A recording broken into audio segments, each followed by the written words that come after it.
Hey guys, so in today's video of Spacecraft Talks, we'll talk about NASA-ISRO Synthetic Aperture Radar or NISAR.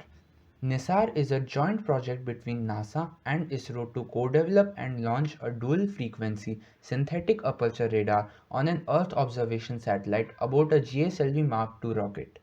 So there are already many Earth observation satellites. So what's so special about NISAR?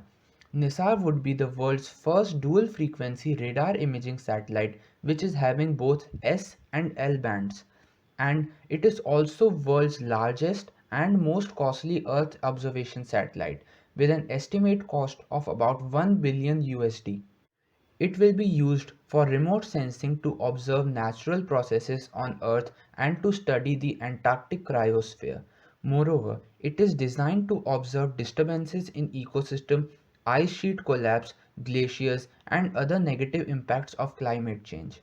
It will also be used to predict earthquakes. Satellites can predict earthquake by a process which is similar to how an electric charge radiates through a battery.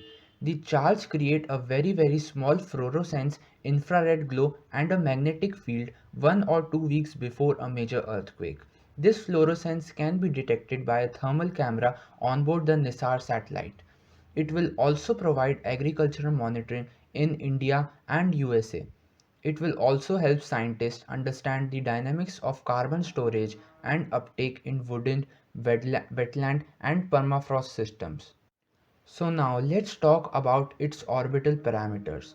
It will be placed in a 747 by 747 sun synchronous orbit with an inclination of about 98.5 degrees. Sun synchronous orbits are those polar orbits in which a spacecraft passes over a given point on planet's surface at the same local time. Contributions of ISRO.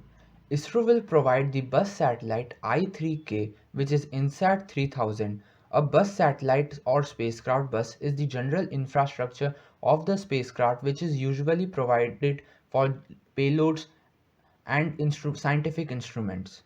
I3K was also used by ISRO to launch GSAT series satellites and INSAT series satellites. ISRO will also provide the Geosynchronous Satellite Launch Vehicle or GSLV Mark II for the launch. It will be launched from Satish Dhawan Space Center, Shar, from second launch pad in Sriharikota. ISRO will also provide the S-band synthetic aperture radar for S microwave bands. ISRO's share of the project is about 110 billion US dollars. NASA's contribution of the project. NASA will provide L-band synthetic aperture radar with high-rate telecommunication subsystem which will be used for scientific data, GPS receivers and a solid-state recorder. NASA's share of the project is about $808 million.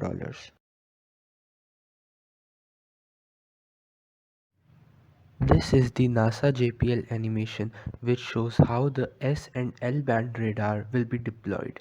The front area from which the carriage deploys is the radar payload and the golden rectangular box is the spacecraft bus.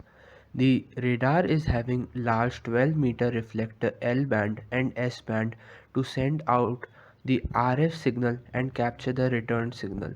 All the data will be freely available 1 or 2 days after observation and within hours in case of emergencies like natural disasters. The planned mission life is about 3 years and it will be launched on 29th January 2023. As of 2021, the S-band synthetic aperture radar made by ISRO is ready, but due to the pandemic, launch is postponed to 2023. Thank you for watching.